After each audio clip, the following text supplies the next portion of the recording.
My husband handed me his phone to prove he wasn't cheating, but what I found was worse. He deleted all evidence of me and wrote a secret plan to leave after my sister's wedding. I'm 34, married 6 years, together almost 10, and I used to think the scariest thing in a marriage was cheating. Turns out, it's indifference. It started with something stupid, dishwasher loaded wrong, the same argument we've had 100 times. I said, "Why do you always act like I'm an inconvenience?" He said, "Because you never stop." That word, never, hit like a slap. I don't know why I did it, but I heard myself say, calm and cold, "Give me your phone."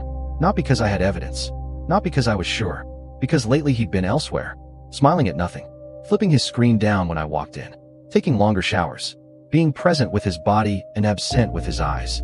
He didn't flinch. He didn't stall. He didn't say, "Why?" like guilty people do in movies. He just reached into his pocket and handed it to me right away, like he was handing me the TV remote. "Here," he said. "Take it." That alone should have told me something was wrong. I stood there in our kitchen with his phone in my hands and a heartbeat that wouldn't slow down. He leaned against the counter and watched me like he was waiting for a verdict he already knew. I opened messages first. Nothing. Work threads. Family group chats. A meme from his brother. A reminder about oil change. The most suspicious thing on the screen was how normal everything looked. I checked call logs. Boring. I checked social apps. Barely used. I checked recently deleted texts. Empty. He didn't even hover. He walked to the sink and started rinsing a plate like this was a Tuesday night and not the moment my stomach was chewing through itself. "See," he said, not smug, not offended, just factual. "There's nothing." And he was right. No affair. No secret girlfriend. No flirtatious coworker. But the relief didn't come. Because when there's nothing, and your gut still screams, you start looking for a different kind of truth. I went into photos. My thumb hesitated for half a second. A tiny part of me still expected to find something obvious. A screenshot. A selfie that wasn't meant for me. A name I didn't recognize. Instead, I found less. Like the phone had been cleaned, not of sins, but of me. I scrolled. Trips we took together, gone. My birthday dinner from 2 years ago, gone. That goofy photo booth strip we framed and hung in the hallway, gone. It wasn't that the Photos app was empty. It was full, but it was full in a very specific way. Work dinners, landscapes, his friends, his family, random pictures of receipts, and then a strange, hollow gap where our life should have been. I looked up at him, and he met my eyes without blinking. "Why are there no pictures of us?" I asked. He didn't answer right away. He just dried his hands on a towel, slowly, like he needed the extra seconds. And that's when I noticed something that made my throat go tight. His hands were steady. Mine weren't. I went back to the phone like I could force the truth to show itself if I stared hard enough. Maybe I was overreacting. Maybe the phone had run out of storage. Maybe he'd backed everything up. Maybe he'd gotten one of those clean-up duplicates, apps, and it wiped out a chunk by accident. I wanted a reasonable explanation so badly I could taste it. But as I kept scrolling, the pattern sharpened. It wasn't random. Anything with my face was missing. Not just the couple selfies. Even group photos where I was in the corner. Even pictures of our dog on the couch where my knees were visible. Even the Christmas morning shot where I'm holding a mug and fuzzy socks. Deleted. Deleted. Deleted. He hadn't erased pictures. He'd erased evidence I existed in his life. I clicked albums. Pets. Food. Hiking. Work. Family. There used to be one called Us, because I made it. Corny, I know. But I'm sentimental. I liked having our memories in one place. The Us album was gone. I found myself whispering, "No way," like I was bargaining with the screen. Then I checked the recently deleted folder, because that's what you do when you're trying to prove you're not crazy. Empty. Not empty because it's been 30 days. Empty because someone went in there and wiped it, too. My mouth went dry. I looked up at him again. He was watching me like he was watching a storm he couldn't stop. "Did you delete them?" I asked. And here's the part that still makes my stomach flip. He didn't lie. He didn't do the normal defensive husband thing. "No, what are you talking about? No, why would I do that? No, you're being paranoid." He just said, quietly, "I needed space." Space. From photos. From memories. From me. I laughed once, sharp and ugly. "So you deleted our life for space?" He swallowed. It was too much to look at. That sentence landed like a brick. Because you don't delete photos of the person you love because they're too much to look at. You delete photos when you're preparing to live like they were never there. My chest started to burn. I felt heat rising behind my eyes, but my body didn't give me the release of tears. It just locked up. I kept holding his phone like it was heavy. "I didn't cheat," he said suddenly, like he needed me to know. Like that was the important part. "I'm not doing that." I stared at him and realized something terrifying. He was right. He wasn't cheating. He was leaving. Not physically, not yet. He was still in our kitchen, still wearing the sweatshirt I bought him, still doing dishes in our house. But emotionally, he was already packing boxes. I opened files next, more out of numb instinct than logic. I don't even know what I expected. A hidden app? A secret chat? Something. Anything that would make this pain familiar. Instead, the Files app showed neat little folders with names that looked harmless. Work, taxes, receipts, and then one folder, sitting there like it didn't know it was a knife. How to leave properly. I swear the room went silent in a way that didn't feel natural. Like the air itself paused. I tapped it, and my whole body went cold. The folder opened fast. No password. No hiding. Like it wanted to be found. Inside were subfolders. Apartment budget. What to say. Therapist notes. Timeline. Things to split. For a second, I couldn't breathe, because it was all so polite. Not escape plan. Not get out. Not, I hate her. Just, how to leave properly. Like I was a job he wanted to quit without burning bridges. My thumb hovered over timeline, and my brain screamed, don't. Like if I didn't read it, it wouldn't be real. But curiosity is a kind of self-harm, and I was already bleeding. I opened it. A note titled, When? After her work deadline in March. After her sister's wedding. Before summer, so she has time to adjust. Avoid anniversary week. I had to sit down. Not because my legs gave out dramatically, because my body made a decision without consulting me. I lowered myself into a chair like an old woman, staring at my husband's phone like it was a stranger's. He didn't move. He didn't rush over and grab it. He didn't say, let me explain. He just stood there, letting me walk through his exit like I was touring a house he already sold. I clicked things to split. It was a checklist. Dog custody schedule. Savings account. Couch, hers. Kitchen stuff, let her keep most. Car title. Holiday rotation. The dog line broke me in a weird way. Not tears, still none, but a sharp pinch in my chest. Because he had considered the dog. He had considered the couch. He had considered holidays. He had considered my sister's wedding. But he hadn't considered telling me. I looked up, my voice thinner than I meant it to be. How long have you been doing this? He rubbed the back of his neck. A while. A while is such a cowardly measurement. It can mean days. It can mean years. I opened therapist notes next because apparently I wanted to die by paper cuts. Inside were short entries. Dates. Observations. Feeling numb. Resentment. Guilt. Fear of hurting her. Don't want to be the villain. And then one sentence that made my stomach drop so hard I felt dizzy. She still loves me the same. I don't. I stared at those words until they blurred. He didn't say them out loud, but he didn't need to. They were already sitting between us, typed in plain black font. No emoji, no drama. Just a fact. I swallowed and clicked what to say. There were drafts. Literal scripts. Different versions like he was preparing a presentation. Option A. I need space to find myself. Option B. We've grown apart. Option C. You deserve someone who can love you fully. And then, at the bottom, a note. Say it gently. Don't let her blame herself. She will. That part almost made me laugh. Almost. Because yes, I would. Because I always do. That's my toxic little hobby. Taking someone else's emptiness and making it my fault. My hands shook so badly I had to grip the phone with both of them. I backed out of the folder because my brain needed a break. And that's when I saw the browser history. He had cleared most of it. But one search remained, like a final confession he forgot to delete. It was sitting there, plain as day. How to tell your wife that you don't love her anymore, but you don't want to break her heart. My throat tightened so hard I made a small sound. Half breath, half choke. He finally moved then. Not toward me. Just closer. Like he was stepping into his own mess. I didn't mean for you to find it like this, he said. And I realized, with a sick clarity, he did mean for me to find it eventually. Just not tonight. I kept staring at the search phrase like if I stared long enough, it would rearrange itself into something kinder. It didn't. It just sat there, honest and cruel in the most gentle way possible. He said, I'm sorry. And I swear it sounded like he meant it. That was the confusing part.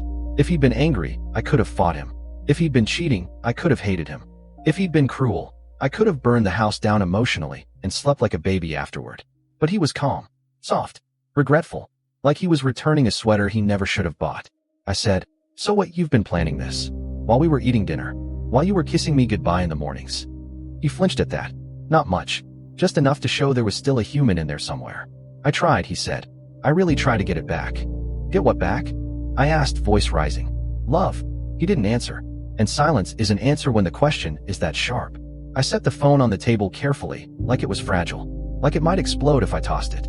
My hands were numb, but my brain was racing through the last year like a detective flipping photos on a corkboard. The way he'd stopped taking pictures of me. The way he'd stopped laughing at my stories. The way he'd started saying, "I'm tired," every time I tried to touch him. The way he'd been present at events, but not with me.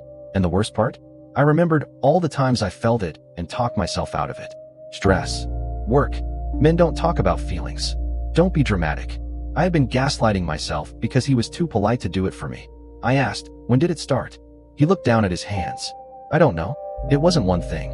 That's another coward phrase. Not one thing means 1,000 tiny cuts. Not one thing means death by 1,000,000. It's fine. He cleared his throat. "I didn't want to destroy you." That made something in me snap. Not outwardly, not loud, but internally. Because when you love someone, you don't frame honesty like it's a weapon you're kindly choosing not to use. "I'm not made of glass," I said. His face twisted like he wanted to argue, but couldn't find the moral high ground. "I know," he said. I kept waiting for the right time. "And in the meantime," I said, "you deleted our photos." He nodded once, ashamed. "I couldn't look at them," he repeated, voice low. It felt like lying.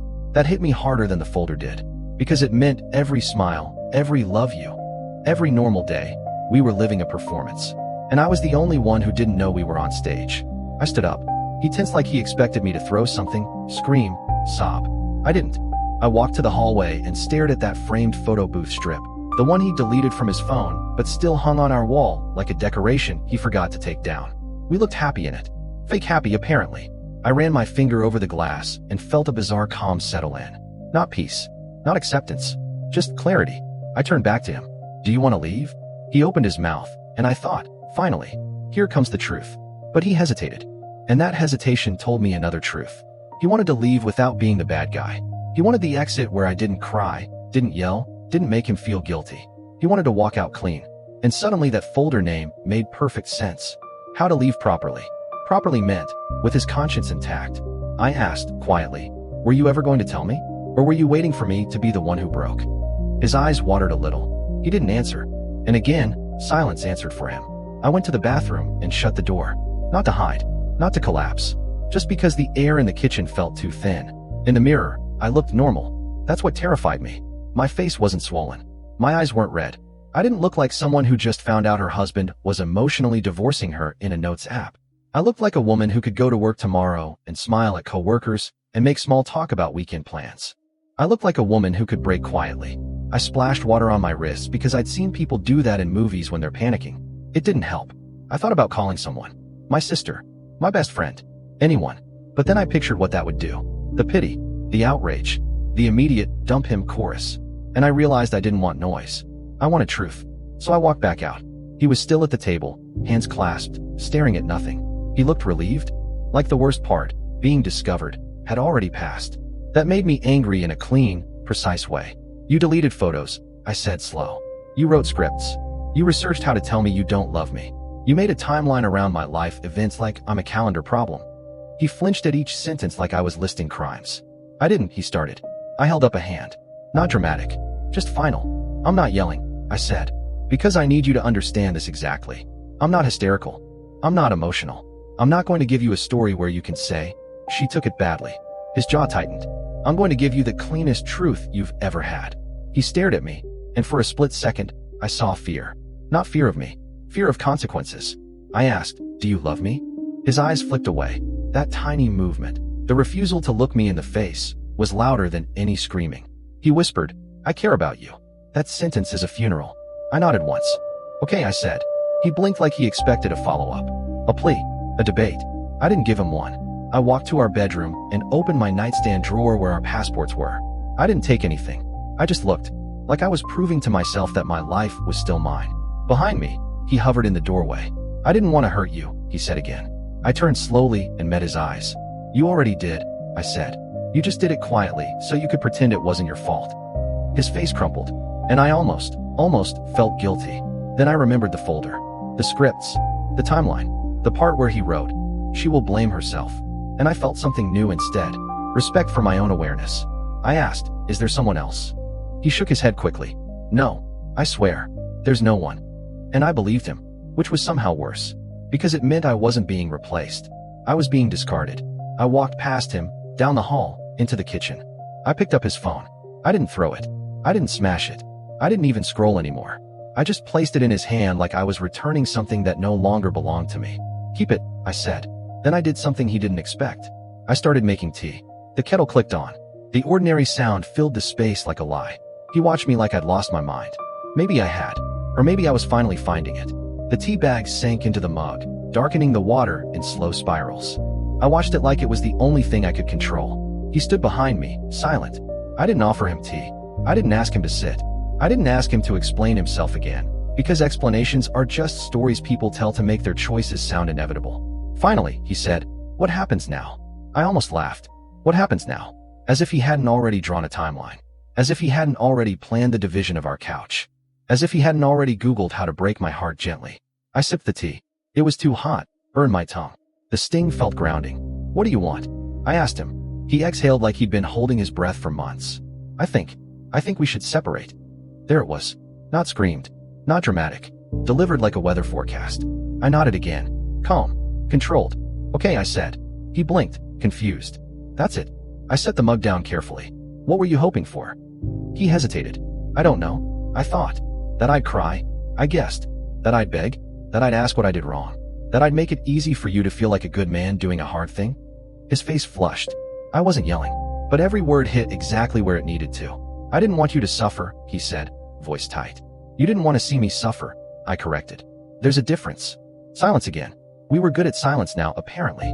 He looked down at his hands. "I'm sorry." I believed he was sorry. But sorry is what you say after you choose yourself over someone else and want applause for having feelings about it. I took another sip, slower this time. "I'm going to sleep in the guest room," I said. He looked up, startled. Tonight, I said. "I'm not sharing a bed with someone who's been rehearsing leaving me." His eyes filled again. "Can we talk tomorrow?" he asked. I considered it. Not because I wanted to. Because I needed to decide what kind of woman I was going to be in the next chapter. "Tomorrow," I said, "we can talk logistics." The word logistics made him flinch, because it sounded like the same sterile language he'd used in his folder. I walked away with my mug and didn't look back. In the guest room, I sat on the edge of the bed and stared at the wall. Here's the unexpected twist that hit me like a second wave. I wasn't shocked he didn't love me. I was shocked how long I'd been living without being loved, and calling it normal. All those months of me trying harder, trying to be quieter, prettier, easier. All those nights I initiated affection and accepted, "I'm tired," like it was a weather condition. All those times I apologized first just to keep peace. I had been auditioning for a role in my own marriage, and he had been taking notes for his exit. I lay down fully clothed, staring at the ceiling, listening to the muffled sounds of him moving around in our room. At some point, I heard a drawer open. I imagined him looking for something. Maybe a charger, maybe socks, maybe the courage he'd misplaced. My phone buzzed on the nightstand. A notification. It was from our shared cloud storage. One of those automatic memory reminders. On this day, 5 years ago, a photo of us at the beach popped up. We were laughing, wind-blown, sunburned, happy. I stared at it for a long time. Then I did something that surprised even me. I saved it. Not because I wanted him back. Because I refused to let him delete me from my own life. In the morning, I woke up before my alarm. The house was quiet in that eerie way, like it was holding its breath. I padded to the kitchen and found him already there, sitting at the table with his laptop open. For a second, I thought, of course, another document, another plan, but his face looked wrecked, like he hadn't slept, like guilt had kept him company all night. I poured coffee, not for him, just for me. He watched me, tentative. "Did you sleep?" "Some," I said. He swallowed. I didn't mean to be cruel. I took a sip and let the silence stretch just long enough to be uncomfortable.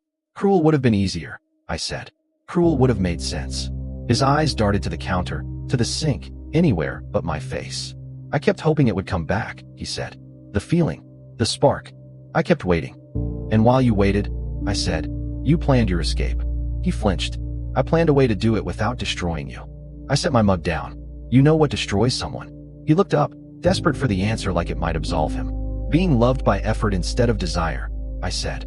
"Being tolerated." His throat bobbed. I surprised him by pulling out my own phone. I opened our shared cloud album, the one we both used to upload photos into. It was still there, full of pictures he'd deleted from his device. Proof he hadn't erased the past entirely, just his access to it. "I saw the folder," I said. "And the search." He nodded, shamefully. I turned the screen toward him and scrolled. "Do you know what you didn't delete?" He frowned. "What?" "The dates," I said. "Metadata. Upload history. The fact that you deleted my photos in batches." His brow furrowed. I tapped a series of images. You deleted everything with me starting around last October. He stared. Last October, I repeated, watching his face. That's when you stopped touching me. His shoulders sagged like he couldn't deny it. So here's what I want, I said, voice steady. Not an apology. Not therapy. Not another chance. A clean truth. He whispered, okay. I asked, were you ever going to tell me this week? Or were you waiting until after my sister's wedding like your timeline says? His eyes widened, like he'd forgotten I saw that. He didn't answer. And that was my proof. Not screenshots of cheating. Not lipstick on a collar. Just a quiet, undeniable pattern of avoidance. He finally said, I was going to do it after the wedding. I nodded, letting it settle. Because you didn't want to ruin my day, he added quickly. I tilted my head. No, because you didn't want to be judged at a family event. His lips parted, then closed. Because he knew I was right. I stood up, moved to the pantry, and grabbed a notepad. I wrote 2 words at the top. Separation plan. His eyes flicked to it, startled. I wrote calmly, line by line, like a woman making a grocery list. Temporary sleeping arrangements. Dog schedule. Shared accounts. Who tells family/when. Counseling for closure, optional. He stared at me like he didn't recognize me. Is this what you want? He asked. I paused with the pen. No, I said honestly. What I wanted was a husband who loved me. Then I added, softer but sharp, what I want now is dignity. He nodded slowly, eyes wet. Okay, he whispered. And suddenly I realized the power shift. He thought he was steering this. But the moment I stopped begging for love, I took the wheel back. That afternoon, we sat across from each other like business partners dissolving a company. He offered things like bargains. I'll move out. I'll keep paying the mortgage for a while. You can keep the dog. He said them like generosity could soften abandonment. I didn't argue. I didn't thank him. I just listened and wrote things down. Every so often, he'd look up like he was waiting for me to break. For my voice to crack. For tears to finally show up and make him feel necessary. They didn't. Not because I wasn't hurting. Because I was past the stage where hurting required performance. He said, I still care about you. I nodded once. I know. He leaned forward, voice shaky. Don't you hate me? I stared at him and felt something strange. Not hatred. Not love. Something like grief for the version of him I thought I married. I don't hate you, I said. I just don't trust you anymore. His face crumpled at that. Because trust is harder to replace than affection.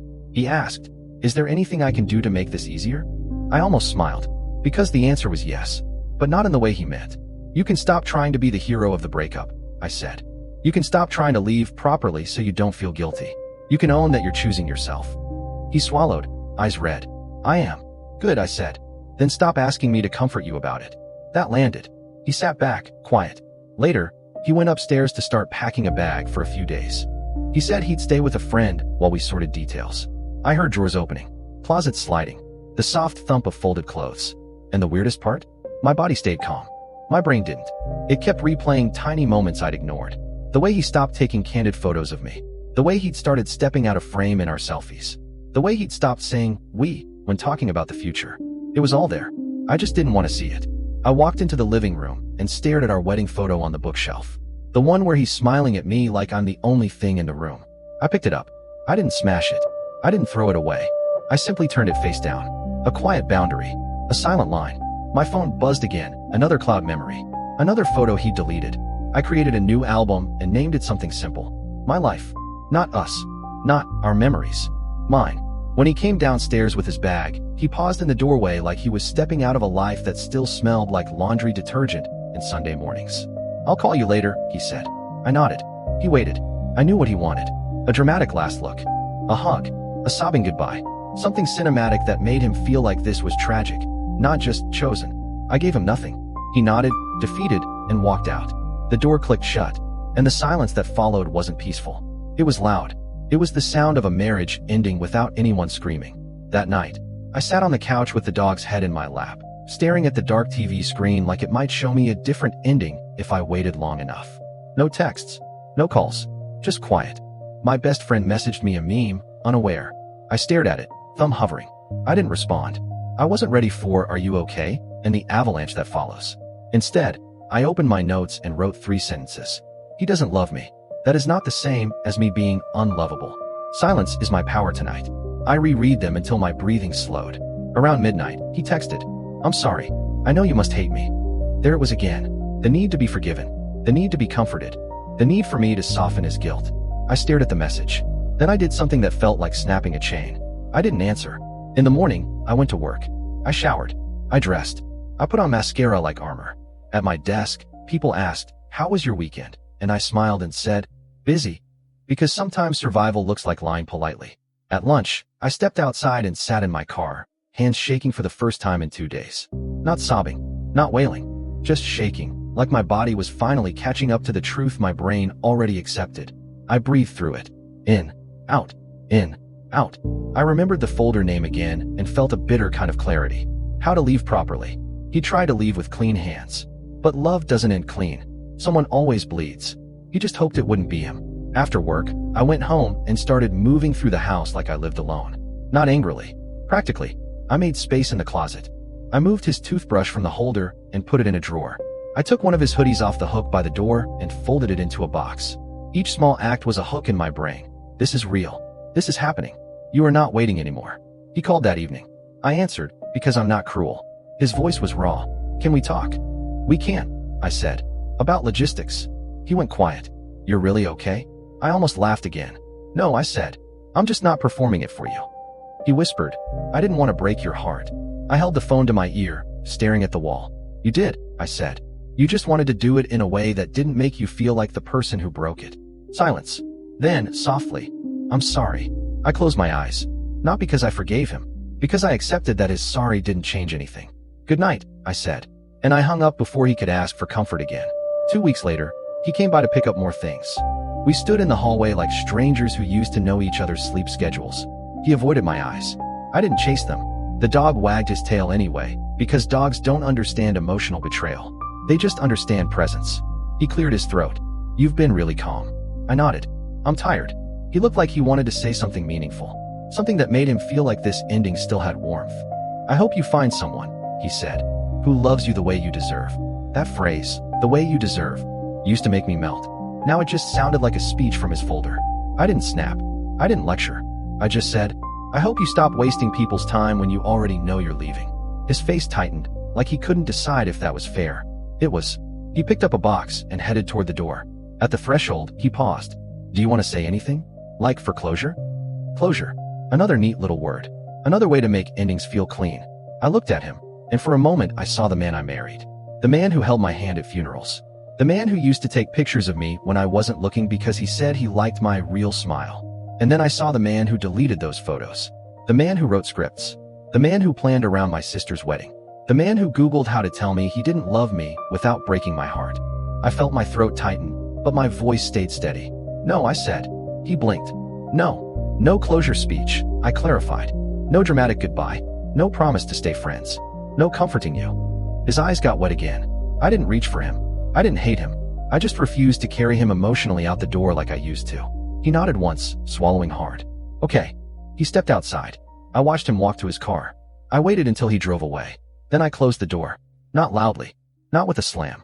Just closed it. I stood there in the quiet and listened to my own breathing. For the first time in a long time, the silence didn't feel like punishment. It felt like space. Not the kind he wanted from photos. The kind I wanted for myself. And that's how it ended. No hysterics. Just a woman, alone in her house, choosing not to beg someone to stay in a love they already left.